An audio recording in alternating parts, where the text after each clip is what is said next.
Hello everyone, it's Sky here. Today we're going to be talking about Deathscythe LEW, and don't forget, if you have any tips you'd like to add or share, feel free to do so in the comment section. Deathscythe LEW is a 2500 cost melee support unit with 650 HP, equipped with multiple self-defense tools such as stealth and wing armor, allowing it to stay alive and keep the pressure up. Its melee option is also very strong for crashing with another melee, the two main weakness being lack of gap closure move, so you have to chase with regular boost dash, and lack of reliable far range options, so you will be outgunned if the game stays neutral for too long. If you are looking for a melee unit with high survivabilities, this can be the unit for you. Deathscythe main has him slashing with his scythe, creating a wave light beam projectile. The projectile does not have tracking but does possess a pretty wide hitbox even with its long startup. It is possible to use it to punish a landing target from a mid-range. Deathscythe CSA through a Taurus, this is one of the things you can do from range. It's not that reliable, however it does land from time to time and you can combo off it with melee or sub after the unit gets pushed up by the explosion. Deathscythe subs someone Outrun assist rushing down the target. Why not one of the best rush assists in the game? It is good enough to force enemy to have to actually try to avoid it. However, if you land it, it won't down the opponent fully, but it does stagger the opponent for a while, so be ready to finish the combo off with melee or main. Deathscythe AC turn on its cut tracking property. The obvious use for this is to use it defensively. If you want to get maximum value from this, try trade it with enemy one-time use resource, such as burst or power up mode. Additionally, you can use this mode aggressively by turning it on, then chase the enemy. This creates an interesting scenario where they can reset your chase until you are out of cloak. It is also good to know that while you are in this mode, you will take more damage if you get hit, so be extra careful if enemy have wide hitbox attack, such as Gerobi or Web. Deathscythe BC activates wing armor mode that can guard projectile and change a couple of his attack. While in this mode, you will also get a decrease in mobility, so turn this mode on just to land protection is a good idea, then just turn it right off. During this mode, your main also become a Falcon's attack, which despite looking like a weak attack is actually tracked quite well. So if you know that nobody would rush you, you can turn this mode on and try to play neutral. The main con of this, apart from sacrificing some mobility, is the melee set change now equip you with a flip attack, which has a really long startup and does not do much damage at all. So be careful if people start rushing you with melee. Deathscythe melee is definitely its greatest asset. 46B has a very high priority due to its large hitbox, allowing it to crash into another melee. If you can get into a melee range, this is the melee you go for, as it also has a pretty good reach. CCXB also has a pretty decent priorities, a great reach, and a very quick animation. In fact, the animation is fast enough that you can cache cut tracking unit with it. If you want to learn more about caching cut tracking unit, feel free to check my cut tracking video. Doing multiple back-to-back CCXB is also a good way to down the enemy while evading support fire from an enemy partner. Deathscythe ABC throw out a sight, then Deathscythe rush toward the target, dealing respectable damage. For burst, Deathscythe benefit the most from fighting burst for the obvious reason that he has a very good melee already. This mech is nearly impossible for anyone to win out in the melee crash against you. Shooting burst is a no. Extend burst can be used if you really are not confident in your survivability. However, with the wing armor and stealth, you really should do fine without it. Go fighting burst. As usual, the link to the full cancel route and moveset will be available in the description. Next, we will be watching some replay. Okay, so this game I'm with Reborn. So we're gonna play support. In most cases, you want to play support this side, but if you really need to, you can play front as well. There, the CSA is already landed. Like I was saying, it just randomly, you just throw it, like it sometimes hits, so there you go. You have to confirm it, like the CCXB just now, because it doesn't yellow them all the way, so the CSA nearly land again there. Okay, getting hit down here. He flipped it. That's pretty fast, by the way. Sending, like in neutral, you can send out sub here and there just to actually make enemy use burst and yeah, here 4-6B obviously pretty powerful with CCAB just to end the combo fast. Another problem with Deathscythe, it doesn't do too much damage. The melee is pretty good, but the damage is kind of low.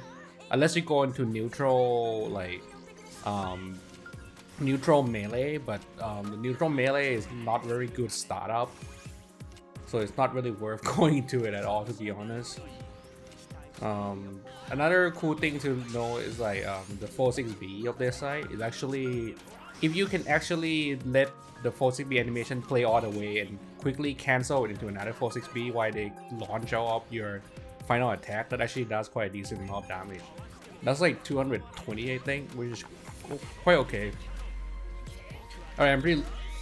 Okay, I nearly didn't talk about the match at all, but yeah, just fine.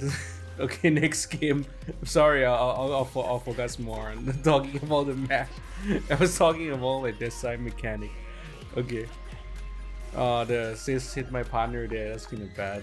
You know, just stay away. Kind of like throwing CSA here, getting hit by Gero B here. Quickly CCAB into into 4-6 into another CCAB.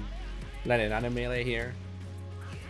Throw CSA. Like, as you can see, like I get to land a lot of melee, like 4-6 and CCAB is so fast that it's, if they don't do anything like shoot you out of it, you usually will win out most of the time, because like they can't really crash into your melee that often either, unless they have like way better melee than you, which not that many melee is better than like this side 4-6B. CCAB there. I think he's gonna get me. I got get by the other guy there. Yeah, he win our rainbow wall there, but that's okay. Come back, have full burst. So the main hit there. Yeah, the main doesn't have tracking. You have to use it sometime. So yeah, don't neglect it because it actually still do something. Oh, this is unfortunate because I hit him with the invisible burst. Invisible then burst. But yeah, I got shot out of the way. Unfortunate. So here I could just pursue for end, but my partner still haven't died yet, so I choose to actually hang back and let him play a little bit more. Could throw out assist and CSA if I want. I think here he back turn shot by mistake, so just land punish him with 4-6 into CCAB. Next, I'm with Wing TV. So this match, I'm gonna showcasing like the ability for survivability of this side, but that would happen later on. So oh yeah, and yeah, I'll leave a video link for like how to play support melee as well, because I think that's something that people might not know how to. Trying to CSA here into sub, but it didn't connect. So you can also end your melee with CSA like that if you need to yellow them and push them up. Then again, the CSA just randomly hit. Like that's what I was saying. The CSA, it just randomly hits sometimes, so you just like sort of just throw them while you're free. Especially if your partner not nearby, you can just throw them at the enemy, and sometimes it just hit randomly. So here I'm pretty low. Like I should just like stay back now and not go in too much. It's forced to play. I'm forced to play neutral with just like throwing CSA. It's really not reliable at all, but it's better than letting my partner overcost my partner. So I'm trying not to do anything aggressive, just staying out here. Like when you play melee support, you have to know when to actually stop playing aggressive. So here, trying to catch this guy off, but like again, I'm not pursuing him too much. I'm trying to do it, but I'm not pursuing him too much because I can do a risky move with my partner. Haven't died yet, but he finally died, so that we caught him with the melee as well. Oh, burst it here, get hit by main. So now we're pretty low. Like kill him with a 4-6 here. I think I'm gonna get killed by the missile here. So as you can see, I'll come back pretty low, like 130 here. So this is when like we get to use all our like cloak and stuff like that to stay alive. So as they coming here trying to end the game, I just gonna turn on the cloak here. So yeah, like it's hard for them to catch me until the cloak is finished, right? And so the cloak is finished, but I got away like now, and I can still turn BC on as well for extra defense, but I didn't have to do that yet because my partner in it. So as you can see, strong melee, good survivability, support melee unit. If you enjoy the kind of unit, you should try it out. If you need me to do any other unit, let me know, and I'll see you guys in the next one. Hey guys, thank you so much for watching my video. If you want to help support me, feel free to subscribe for more video and follow me on my other social media. The link will be in the video description.